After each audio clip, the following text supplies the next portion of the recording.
Big Boss Malayalam season 6 wild കാർഡായി എത്തിയ youtuber Sai കൃഷ്ണയെക്കുറിച്ച് വലിയ പ്രതീക്ഷയായിരുന്നു പ്രേക്ഷകർക്ക്.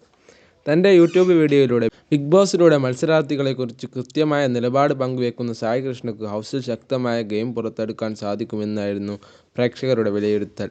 എന്നാൽ ഷോയിലെത്തി ദിവസങ്ങൾ കഴിഞ്ഞിട്ടും ഒരു ചെറുചലനം പോലും ഉണ്ടാക്കാൻ സായിക്ക് സാധിച്ചിട്ടില്ല. ഇതോടെ സായിയുടെ ഗെയിം പ്ലാനിൽ അമ്പരപ്പ് പ്രകടിപ്പിച്ച് താരത്തിൻ്റെ ഭാര്യ സ്നേഹമടക്കം രംഗത്തെത്തി. ഇപ്പോഴിത് സായിയുടെ അടുത്ത സുഹൃത്തും യൂട്യൂബറുമായ ഗായ്സ് സായിയുടെ ഗെയിമിനെ വിലയിരുത്തുകയാണ്. സായിക്ക് യോജിച്ച പ്ലാറ്റ്ഫോം അല്ല ബിഗ് ബോസ് എന്ന് ഗായ്സ് പറയുന്നു. സീക്രട്ട് ഏജന്റ് വൈൽഡ് കാർഡായി വരുന്നു എന്നതിന് വളരെ പ്രതീക്ഷയോടെയാണ് ആളുകൾ ഉറ്റുനോക്കിയത്. കാരണം അതുപോലെയാണ് ഓരോരുത്തരെയും സായി വലിച്ചുകീറി ഒട്ടിക്കാറുള്ളത്. എന്നാൽ ഹൗസിൽ കയറി 2 ദിവസം കഴിഞ്ഞിട്ടും പ്രേക്ഷകരെ നിരാശപ്പെടുത്തുന്ന പെർഫോമൻസാണ് വൈൽഡ് കാർഡിൽ നിന്നും ഉണ്ടായിട്ടുള്ളത്. ജനങ്ങൾ കരുതിയത് സായി ജാസ്മിൻ ഗബ്രി കോംബോയെ പൊളിക്കുമെന്നതാണ്. എന്നാൽ ജാസ്മിൻ എല്ലാ കാര്യങ്ങളും സായി ചോർത്തിക്കൊടുത്തു. ജാസ്മിനെ കപ്പടിപ്പിക്കാൻ പുള്ളി ശ്രമിച്ചതുപോലെയായി. സായി കൃഷ്ണ ബിഗ് ബോസിന് പറ്റിയ ഒരാളല്ല. വീഡിയോയിൽ കാണുന്ന സായി അല്ല യഥാർത്ഥ സായി. എനിക്ക് പുള്ളിയെ 2 വർഷമായി അറിയാം. ഹൗസിലേക്ക് പോകുന്നതിന് 2 ദിവസം മുമ്പ് സായി എന്നെ വിളിച്ചിരുന്നു.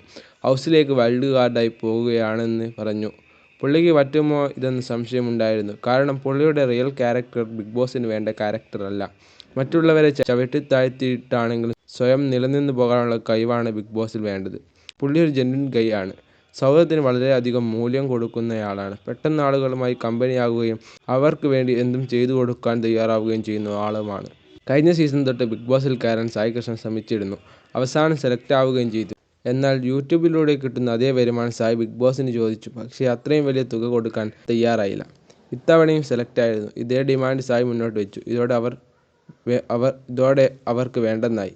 എന്നാൽ വൈൽഡ് കാർഡുകളുടെ ആവശ്യം വന്നപ്പോൾ സായിയുടെ ഡിമാൻഡ് അംഗീകരിച്ച് അവർ വൈൽഡ് കാർഡായി കൊണ്ടുപോയി. മുൻപത്തെ സീസണിൽ തന്നെ അവർ സായിയെ എടുത്തിരുന്നുവെങ്കിൽ അഖിൽമാരാർ സായി മത്സരം കാണാമായിരുന്നു. ഭാഗ്യം അതുണ്ടായില്ല.